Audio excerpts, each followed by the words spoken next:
మనం ఇలా పార్క్స్ లో ఆడుకుంటున్నప్పుడు రోడ్డు మీద నడుస్తున్నప్పుడు యాక్సిడెంటల్ గా ఇలా కింద పడిపోయే అవకాశాలు చాలా వరకు ఉంటాయి. అప్పుడు దెబ్బలు ఇలా తగులుతాయి. అప్పుడు ముందర పళ్ళు విరిగిపోవడం కానీ, ఊడిపోవడం కానీ, లూజ్ అయిపోవడం కానీ జరుగుతుంది. అప్పుడు మన ఫస్ట్ రియాక్షన్ ఏంటి? పానిక్ అవ్వడం, యాంగ్జైటీలోకి వెళ్ళిపోవడం. అలా అవ్వాల్సిన అవసరం డెఫినెట్ గా లేదండి. ఒకవేళ పన్ను మొత్తం ఊడిపోయినా కూడా మీరు వాటర్ లో కానీ, మిల్క్ లో కానీ, మీ సలేవాలో కానీ డాక్టర్ తీసుకొచ్చేయండి. వెంటనే దాన్ని నాటేయచ్చు. పన్ను లూజ్ అయింది, అలా లూజ్ అయితే కూడా దాన్ని స్ప్లింటింగ్ చేసి మళ్ళీ దాన్ని అతికించవచ్చు. పన్ను మొత్తం ఊడిపోయింది, టెన్షన్ ఏమీ లేదండి, మళ్ళీ పెట్టడానికి లేదు.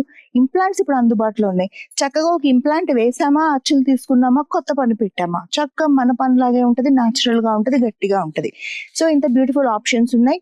రెండోది, పన్ను సగానికి విరిగిపోయింది అయినా కూడా ఏం లేదు, రూట్ కెనాల్ చేసి క్యాప్ వేసుకుంటే సరిపోతుంది.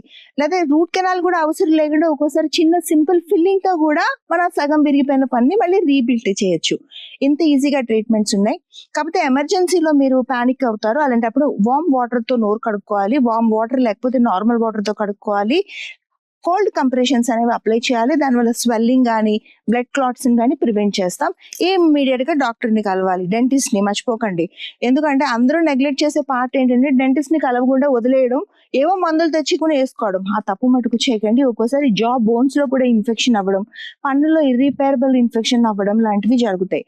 సో పిల్లలకైనా పెద్దవాళ్ళకైనా పడిపోయి దెబ్బలు తగిలి పన్ను లేకపోతే మటుకు ఇమ్మీడియట్ గా ఇవి చేసుకోండి. ట్రీట్మెంట్స్ బ్యూటిఫుల్ గా ఉన్నాయి. ఈ కొత్తగా పెట్టే పళ్ళు తెలిసిపోతాయని పానిక్ అవుతారు, అస్సలు తెలియవు. వెరీ న్యాచురల్, బ్యూటిఫుల్ గా మీ పళ్ళలాగే ఉండే సన్నగా, పల్చగా, అన్నిటికన్నా స్ట్రాంగ్ గా ఉండే జిర్కోనియం లాంటి, 3M లావా లాంటి బెస్ట్ మెటీరియల్స్ ఇప్పుడు అందుబాటులో ఉన్నాయి. సో యాక్సిడెంట్స్ కి భయపడకండి.